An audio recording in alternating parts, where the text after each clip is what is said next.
আলোচনা হচ্ছে, সেখানে আমাদের সনাতন ধর্মাবলম্বীদের বেশ কয়েকজন কিন্তু সংসদের মধ্যে গিয়েছে। এর আগেও আসলে সনাতন ধর্মাবলম্বীদের নিয়ে সংসদে কখনো কোনো আলোচনা হয়নি। আজকে বাংলাদেশে এত এত ঘটনা হয়ে যাচ্ছে, ধর্ম অবমাননা, মন্দিরে হামলা, এই মূর্তির অবমাননা, অনেক অনেক কিছু হয়ে যাচ্ছে।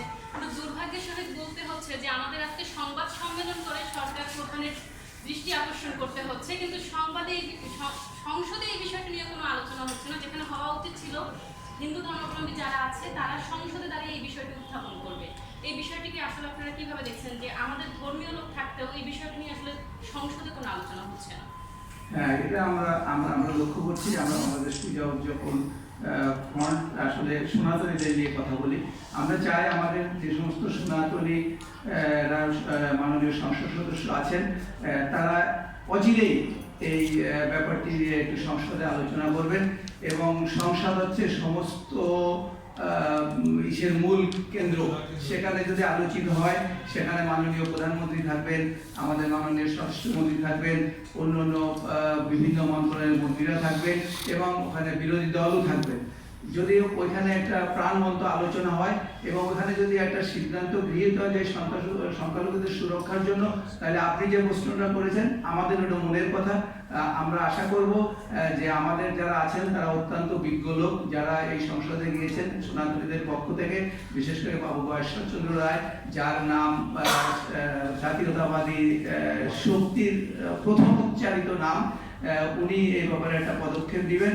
এবং সাথে সাথে যারা আছেন, আমাদের মন্ত্রী মহোদয় আছেন ভবনী রায় চৌধুরী, এবং আরও দুইজন আমাদেরকে মহিলা মাননীয় সংসদ সদস্য রয়েছেন। আমরা এই চারজনের কাছে দাবি রাখি যে তারা অচিরেই এই সংসদেই এ ব্যাপারে একটি আলোচনা করবেন। এটা আমাদের পক্ষ থেকে তাদের কাছে দাবি।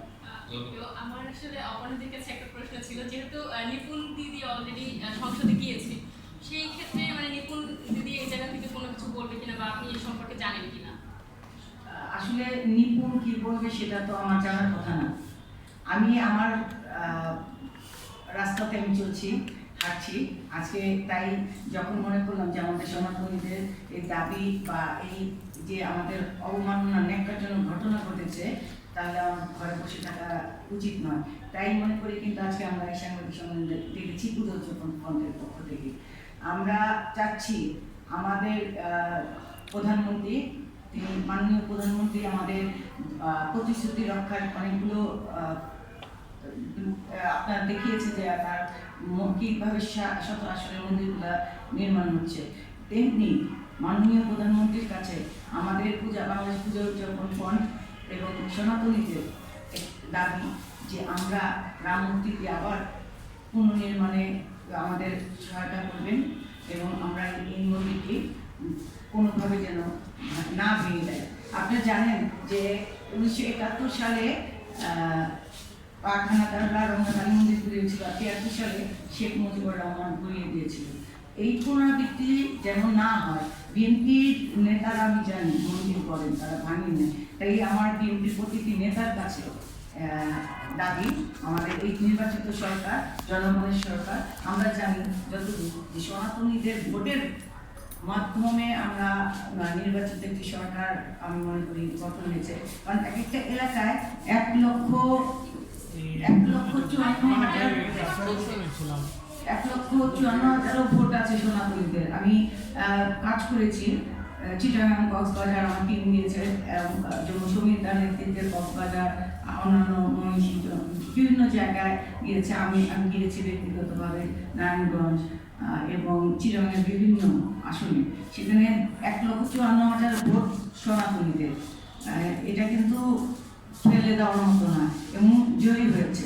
আবু সুফিয়ানের এলাকা এটা জয়ী হয়েছে। তাই আমি বলবো যে আমাদের সনাতনীদের আমি কৃতজ্ঞতা জানাচ্ছি, ধন্যবাদ জ্ঞাপন করছি।